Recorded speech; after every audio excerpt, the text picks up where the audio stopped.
Assalamualaikum warahmatullahi wabarakatuh. Salam sejahtera bagi kita semua. Perkenalkan, saya Nadila Erniati. Dalam video kali ini, saya akan membahas bidang garapan dalam konteks administrasi pendidikan, yakni administrasi sarana dan prasarana.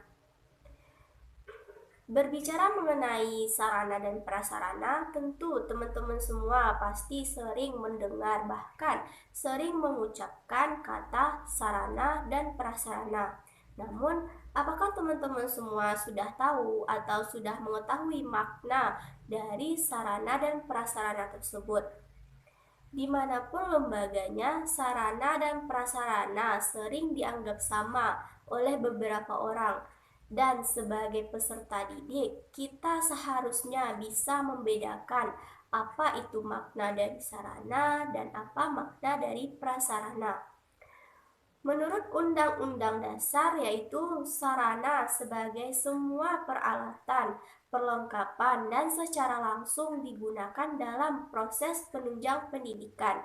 Berbeda dengan prasarana, yaitu fasilitas yang digunakan secara tidak langsung menunjang jalannya proses pendidikan. Nah, artinya di sini tidak secara langsung digunakan dalam proses pembelajaran yang dilakukan di kelas. Namun, jika tidak ada prasarana, maka kegiatan pembelajaran akan terganggu.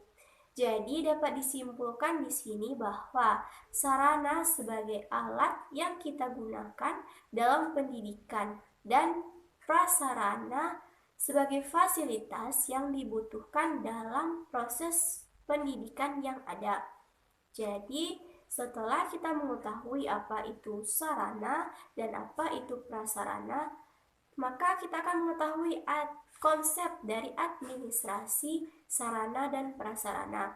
Administrasi sarana dan prasarana adalah segala kegiatan pengelolaan, mulai dari perencanaan, kebutuhan, penataan, penalaan yang mana termasuk ke dalam kategori sarana dan prasarana pendidikan tadi, supaya bisa membawa dampak efektif dan efisien untuk mencapai tujuan pendidikan yang diharapkan, yang mana mengelola proses pendidikan agar tercapainya suatu tujuan pendidikan.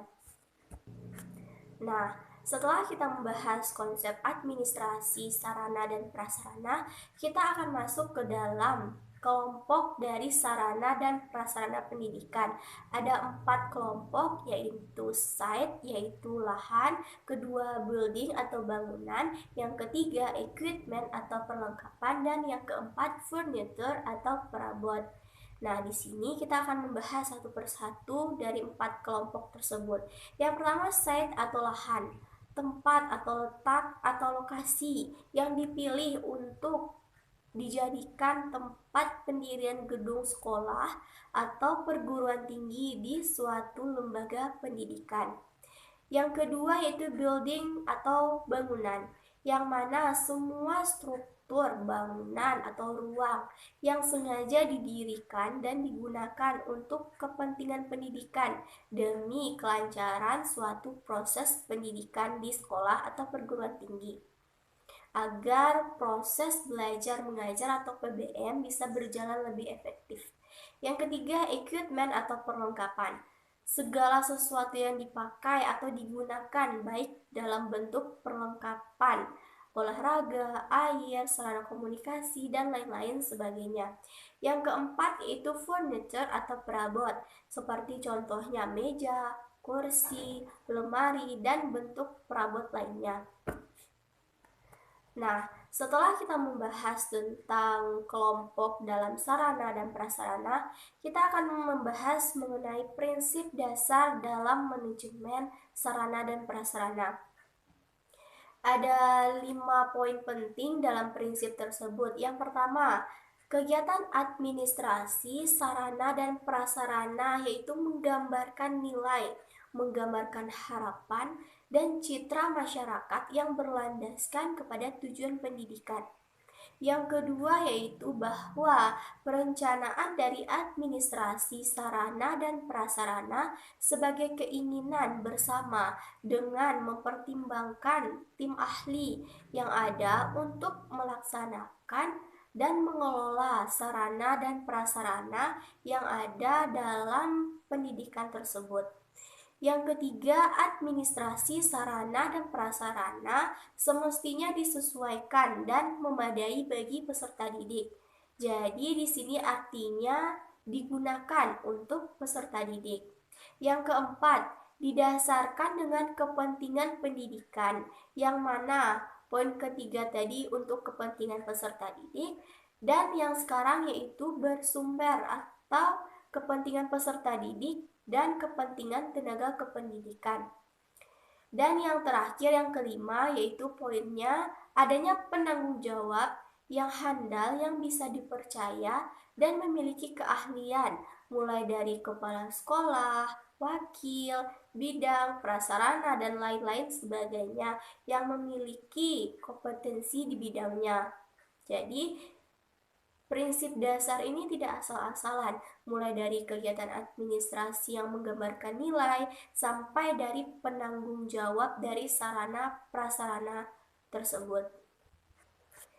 Dalam sarana dan prasarana ada 8 proses.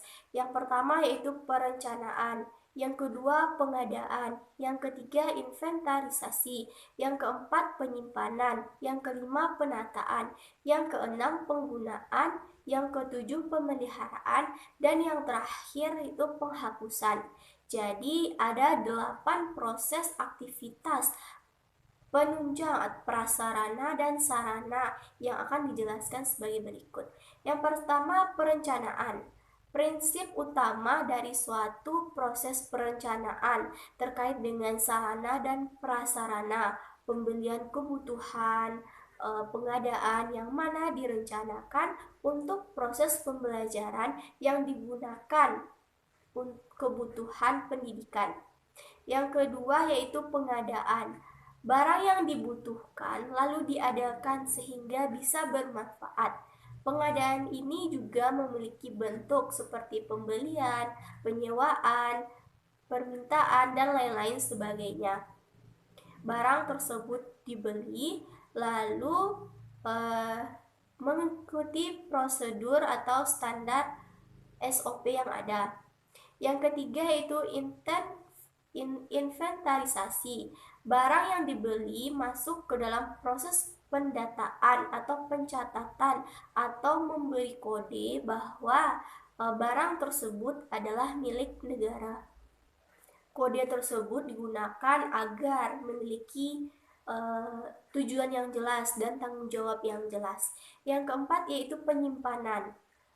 Setelah adanya proses perencanaan, maka disimpanlah barang tersebut yang dikategorikan untuk apa, untuk siapa, dan tidak dibagikan secara langsung, namun disimpan terlebih dahulu. Yang kelima yaitu penataan. Barang yang sudah ada ditata sedemikian bentuk agar menjamin kondisi barang dan membuat kenyamanan dalam proses belajar mengajar.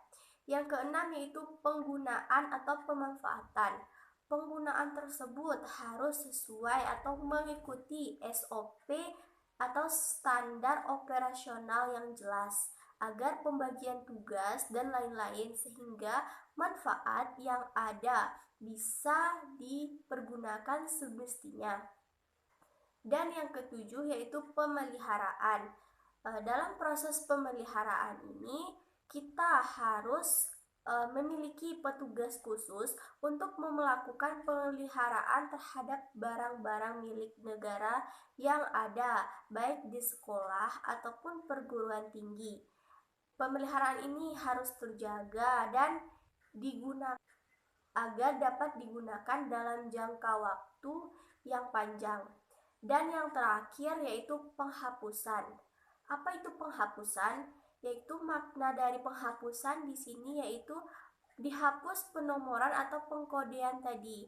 Jadi intinya itu penghapusan atau membuang kode barang tersebut tidak lagi urutan dari milik negara yang sudah disimpan, dan syarat barang tersebut tidak bisa digunakan lagi atau sudah rusak.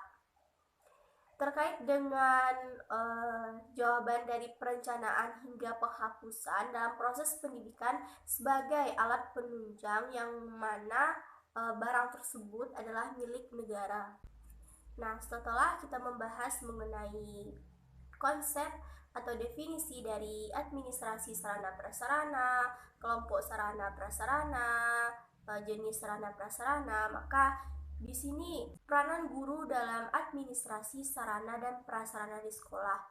Peranannya tersebut yaitu yang pertama terlibat dalam perencanaan pengadaan alat bantu pengajaran. Yang kedua, guru terlibat dalam pemanfaatan dan pemeliharaan alat bantu pengajaran yang digunakan. Dan yang ketiga yaitu guru mengawasi dalam penggunaan alat praktek oleh siswa. Nah, jadi disimpulkan di sini bahwa administrasi sarana dan prasarana pendidikan yang mana komponen secara langsung maupun tidak langsung menunjang jalannya suatu proses pendidikan untuk mencapai tujuan pendidikan itu sendiri.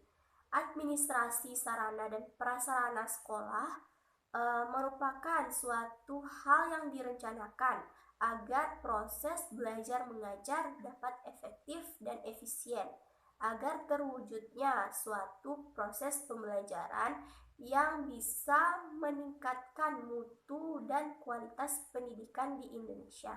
Nah, sekian dari pembahasan kali ini, semoga bermanfaat. See you next time dalam video selanjutnya. Assalamualaikum warahmatullahi wabarakatuh.